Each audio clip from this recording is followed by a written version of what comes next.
I talked about the Beatitude before, and that's what we just read. And the Beatitude are calling us not only to be blessed, but to come into a place of healing. Hence, the reason why we have this series, Life's Healing Choices. Last week, we talked about forgiveness, and I said it would be a two-parter. So today is the second part regarding forgiveness. And there is a blessing in forgiving, in receiving forgiveness for sure, but in giving forgiveness as well. However, we need to live it in a spiritual way, in a healthy way, in order for forgiveness to bring healing. Because sometimes we think we are forgiving. We think that we are walking a path of forgiveness. However, we may just be in a rut where really we're not forgiving. We're just living with a grudge. That being said, let us just imagine for a minute. A couple married for 15 years began having more than usual disagreements. They wanted to make their marriage work and agreed on an idea the wife had. For 1 month, they planned to drop a little slip of paper onto the fault box. Anybody has a fault box at home? You wish you did. The boxes would provide a place to let the other know about daily irritations. So the wife was diligent in her efforts and approach, she was leaving little slits into her husband's fault box. Some paper read, leaving the jelly top of the jar, wet towels in the shower floor, dirty socks not in the hamper, and on and on and on until the end of the month. After dinner, at the end of the month, they exchanged boxes. So the husband reflected on what he had done wrong. Then the wife opened her box and began reading. They were all the same message, each on different slips. And it read, I love you. Forgiveness is a funny thing. It warms the heart and cools the sting. But what exactly is forgiveness? I spent a lot of time in my life being angry, being frustrated, flustered, because I didn't understand what forgiveness was. And I remember listening to preaching on forgiveness, never understanding what forgiveness was really. And then I became a preacher. And then I said, I want to know what forgiveness is. I don't want to hear another sermon about forgiving others if I don't know what forgiveness is. So I thought that forgiveness was overlooking or minimizing or even tolerating a fault. Mustering the strength to say, oh, it's not a big deal.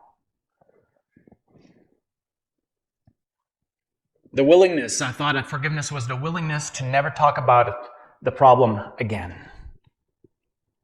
I thought forgiveness was just the expectation of getting over it. And I thought that forgiveness was when someone comes to me and in a sweet little voice with a lot of guilt, just saying, I'm so sorry. Then I could give forgiveness. But surely you would agree that forgiveness is not just a matter of a husband and wife or two partners forgiving each other. The fact is that forgiveness impacts every single relationship we have. At work, with our neighbors, with family, church family, and so on and so forth. Forgiveness is all around us. And the possibility of being offended is also all around us. So then relationships across the board are challenging and conflict is a commonplace. So what does forgiveness really mean? Forgiveness is one-sided. Forgiveness is one-sided. We thought that we often have this image that forgiveness implies two people. Not so. You can forgive whether or not someone asks you to forgive. Forgiveness is an act of the will. Choosing to forgive is an act, a decision, an event. And sometimes you have to make this act of the will many times, even during the day, the week, the month, or your lifetime. Because sometimes forgiveness is a repetitive process. We have to let go of the grudge. Because you see, sometimes we take the grudge back on. We take the vengeance back on. We take the self-righteousness back on. And we carry it. And it's heavy. And it is a burden. And then we have to let it go. Oh, this isn't too heavy. It's not meant for me to carry. So we have to forgive again and again and again. Forgiveness is not deflecting or minimizing the hurt. It's not saying it's not a big deal or it's not that bad. Forgiveness names the wrong and yet chooses to move on and move out of it. The process can be quick and painless or deep and time-consuming. Forgiveness is not becoming a martyr. I remember one time a woman was telling me about what her son did and what her son didn't do, and then she forgave, and what her son said, and then she forgave, and how much of a good Christian she was because she forgave. And I was like, oh, you look like you're having a martyr complex.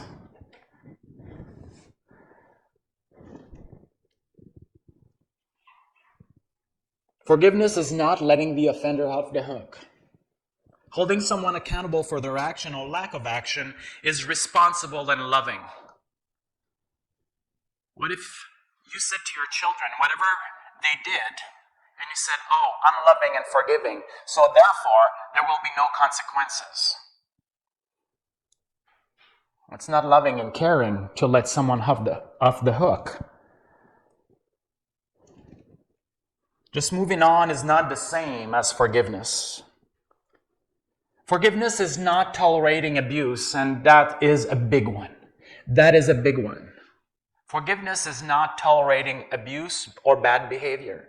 You can forgive and still have firm boundaries while also walking in complete forgiveness. And again, forgiveness is not a decision that someone else can make for you. You know, sometimes in a conflict, someone will say, well, you have to forgive me. You have to forgive me. You have to forgive me. You need to move on. It's not their decision to make for you. And forgiveness is not the same as reconciliation.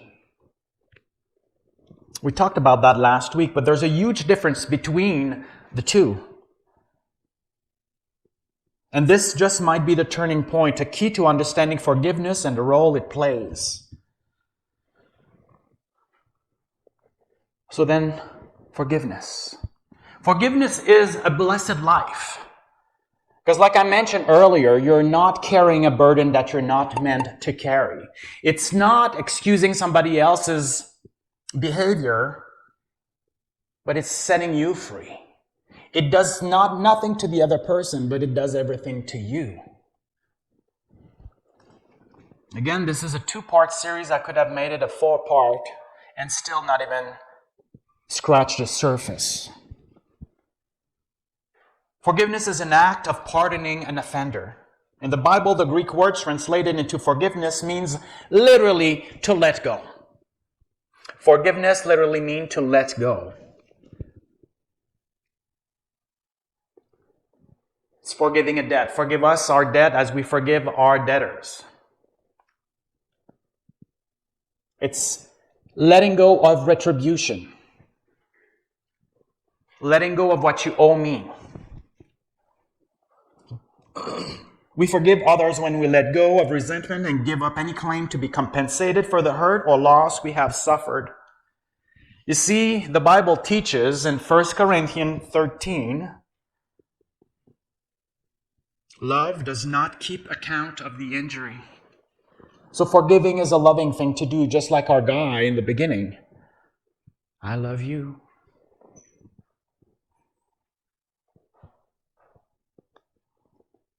We need to recognize the benefit of forgiving. Letting go of anger and resentment can help us calm and improve our health. Anybody here has high blood pressure? I'm raising my hand because I do. No more than that? Okay. Anybody here has high blood pressure? Forgiveness can help with the blood pressure. I'm not saying you have high blood pressure because you're unforgiving. Don't come to me after and say, well, I had the blood pressure and I forgive. That's not what I mean. But you know what I mean, however. You know, when we get up in the morning or get up in the middle of night and we're like, oh, I was not finished with resentment today. I have to keep going for another 2 hours.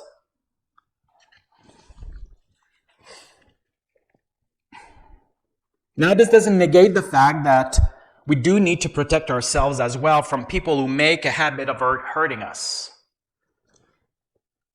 We must be rigorous and disciplined in our work to forgive. We must get used to naming each hurt and then putting it away and asking God to keep the resentment from us.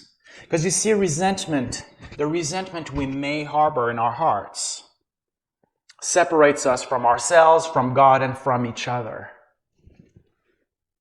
Resentment is not life-giving. How many times should you forgive? Well, 70 times 7, which means a lot of time and without limits. And there is power in forgiveness. There is power that you carry in forgiving. And the power is freedom.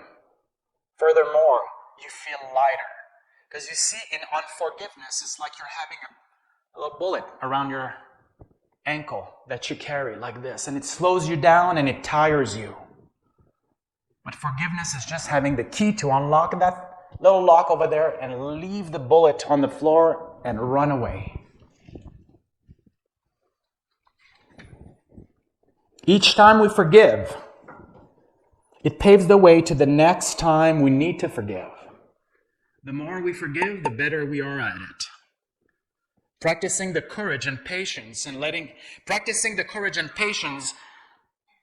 God handle our resentment. We need to take that burden and give it to God and say, hey, this is not my business. There's nothing I can do about this. God, I'm giving it to you. So in conclusion, when we become clearer on forgiveness, what it is and what it is not, it becomes a lot less complicated. And I can easily imagine that all of you could do without a complicated life. Nobody wakes up in the morning and says, hey, I want my life to be complicated today. What can I do? We all want to have a simple and uncomplicated life. And understanding what forgiveness is and what it is not makes our lives so simple, our relationship beautiful. We don't have to wait around to feel like forgiving. Forgiveness can be granted without excusing, condoning, or continuing to tolerate the bad behavior. It is also understood that forgiving doesn't mean forgetting. The choice to forgive doesn't mean trust is restored or reconciliation is part of the deal. Finally, choosing to step forward in forgiveness will not heal the hurt instantly, but God can heal the brokenhearted. May we live that blessed life. May we, at the end of the day, in our little box, put all the little slip of paper that says, I love you. Amen.